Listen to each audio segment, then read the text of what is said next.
बच्चों चलते हैं मेंटल मैथ कक्षा 7 के अगले प्रश्न पर। मैं हूं हरी सर और आप देख रहे हैं मेरा YouTube channel maths with Hari sir. और जो बच्चे पहली बार मेरे चैनल को देख रहे हैं प्लीज़ वो मेरे चैनल को सब्सक्राइब कर दें।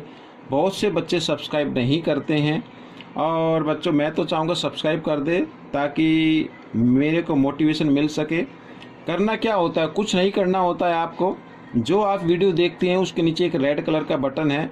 अगर आप लैपटॉप या कंप्यूटर पर देखते हैं तो वहाँ पर आप उसको क्लिक कर दीजिए, और अगर आप स्मार्टफोन से देखते हैं तो आपको जाकर सिर्फ एक बार टच कर देना है। ठीक है, रेड कलर का बटन होगा लाल रंग का, अगर आप टच कर देंगे तो वो एकदम वाइट हो जाएगा, तो आप उसको सब्सक्राइब कर सकते हैं। अब हम करने वाले हैं बच्चों यहाँ पर प्रश्न नंबर 6, घातीय संकेतन बताना है 25 गुना 27 का। और साथ ही हम आगे करेंगे प्रश्न नंबर, यानी इसमें भी हम 5 भाग लेंगे।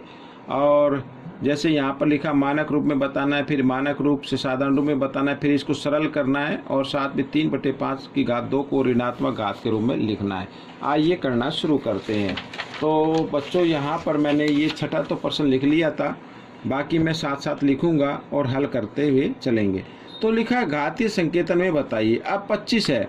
अब 25 को बच्चों अगर हम यहाँ पर गुणनखंड करें इस तरीके से तो 5 से 5 पंजे 25 और 5 एकम 5, यानी यहाँ पर आ गई 5 की घात 2 और गुणा। ठीक है बच्चों, इस तरीके से आप चाहे तो ब्रैकेट पे भी लिख सकते हैं। अब 27 के करें तो यहाँ से 3 से होगा, ये 3 नीम 27 और 3 तिया 9, 3 एकम 3, तो 3 की घात कितनी आ गई बच्चों, 3 आ गई। ठीक है, इस तरीके से तो ये घातीय संकेतन हो गया। प्रश्न 1 तो हल हो प्रश्न नंबर 6 हल हो गया। अब प्रश्न नंबर 7, यहाँ पर बच्चों 7 प्रश्न नंबर 7 लिखा है और उसमें लिखा है कि यहाँ पर मैं इसको लिख लेता हूँ पहले। जीरो कितने, 1 2 3 4 5 6। ठीक है, ये 6 जीरो है। इसको लिखना है कि मानक रूप में लिखना है, को मानक रूप में लिखे, मानक रूप यानी छोटे रूप में लिखे। ठीक है, यहाँ पर तो हमें क्या करना होगा बच्चों, मैं आपको बताता हूँ। यहाँ पर 2 लिखेंगे, बीच में गुणा का निशान लगाएंगे, वो 1 लिख देना है आपको। ठीक है बच्चों, और यहाँ पर लिख देना फिर 0, तो हो गया 10। अब आप बच्चों यहाँ पर क्योंकि 2 के बाद हमने गुणा का निशान लगाया है तो यहाँ पर बच्चों यहाँ से गिनना शुरू करें। 1 2 3 4 5 6, 0 कितनी है 6, तो यहाँ पर 10 की घात 6 लगा देंगे, यही मानक रूप बन जाएगा। ठीक है, अब हम करेंगे प्रश्न नंबर 8। प्रश्न नंबर 8 लिखा है यहाँ पर 3.469 को की घात 10 की घात यहाँ पर दोबारा बोलता हूँ, 3.469 गुणा 10 की घात दी हुई है 5। इसको साधारण रूप में लिखना है, यहाँ पर साधारण रूप में लिखना है। ये मैं लिख देता हूँ, लिखो। ठीक है, अब साधारण रूप क्या होता है देखो मैं बताता हूँ।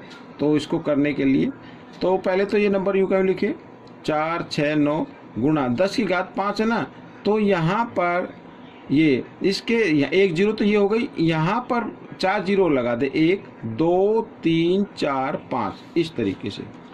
ठीक है, ये 10 की घात 5 को इस तरीके से लिखते हैं, यानी 1 के पीछे 5 0। अब बच्चों देखो यहाँ पर अब मैं बगैर दशमलव के लिखता हूँ, 3 4 6 9, और ये 1 नहीं लिखना, आप 0 0 लिख दीजिए यहाँ पर इस तरीके से।